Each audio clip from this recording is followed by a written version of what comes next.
नमस्कार दोस्तों। आइए आज हम जानते हैं मन की इस सीरीज में आगे।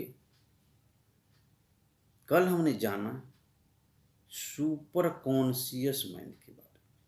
आज हम उसकी दूसरे स्वरूप यानी कि कलेक्टिव कॉन्शियस माइंड के बारे में जानते हैं कि यह मन हमारे जीवन में किस प्रकार प्रभाव डाल रही है या यह क्या है।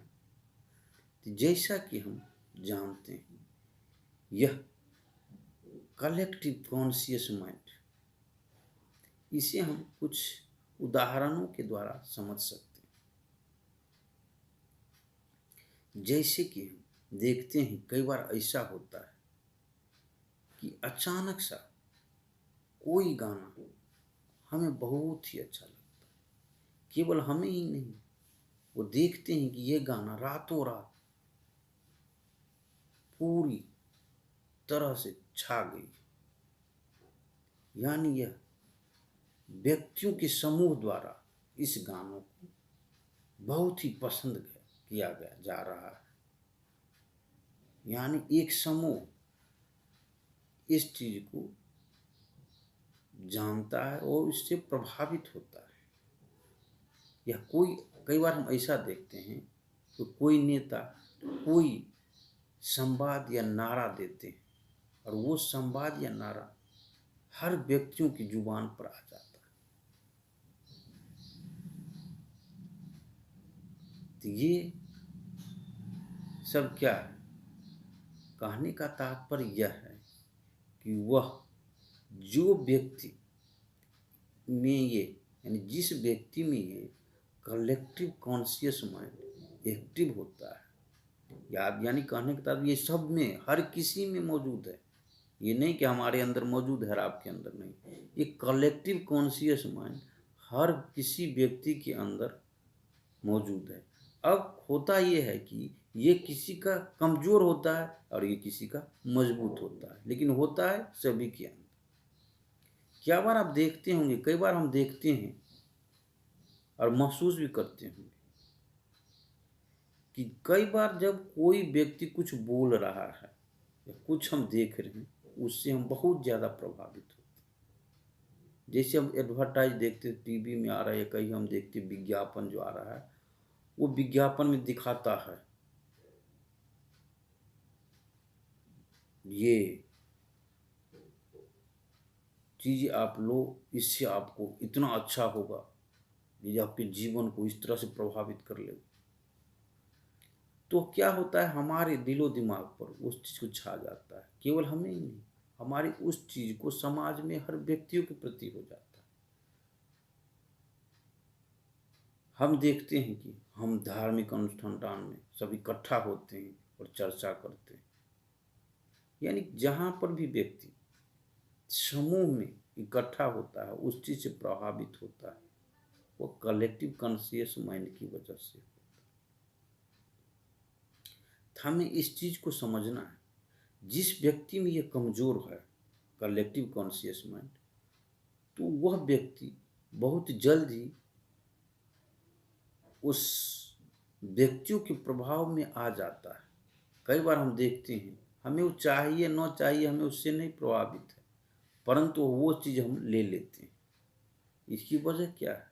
इसकी वजह यह है, वह व्यक्ति या वह संस्था जो जिसका कलेक्टिव कॉन्शियस माइंड पावरफुल है, वह बातें या वह चीज़ें आपको बताता है और आप उससे प्रभावित हो जाते हैं। आप समझ ही नहीं पाते वो चीज़ आपको चाहिए या नहीं चाहिए।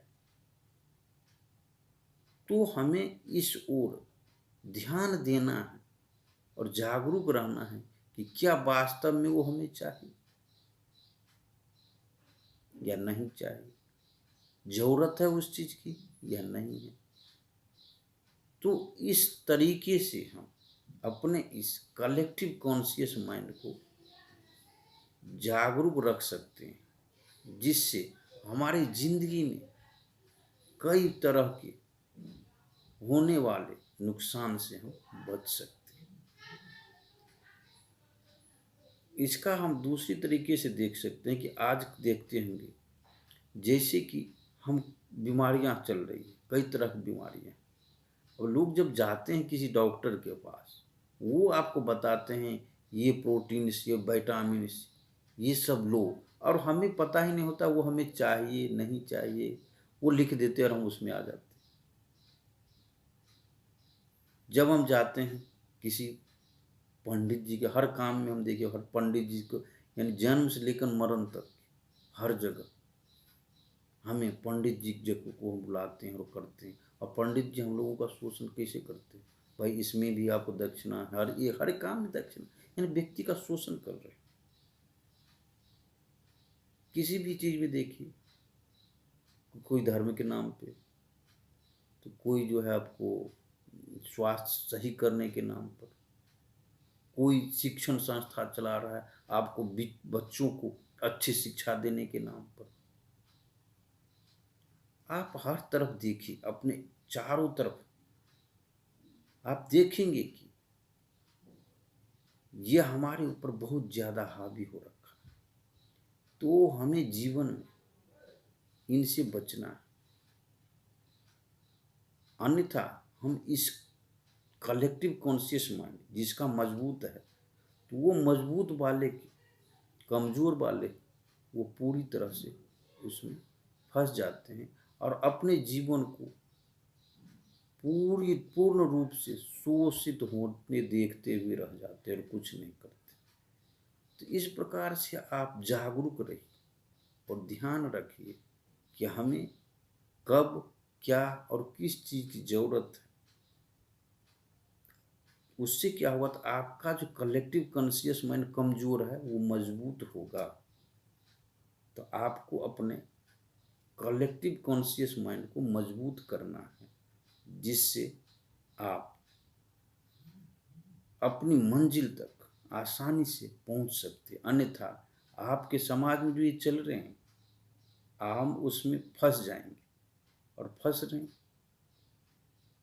तो इसीलिए हमें पूर्ण रूप से जागरूक रहना चाहिए और हमें कलेक्टिव कॉन्शियस माइंड को मजबूत करना चाहिए। तो आज हमने जाना कलेक्टिव कॉन्शियस माइंड। कल हम जानेंगे अन्य जो इनकी शक्तियां हैं तीसरी, उसके बारे में वार्तालाप करेंगे। तो आज हम यही विराम देते हैं। आप लोगों का बहुत बहुत धन्यवाद।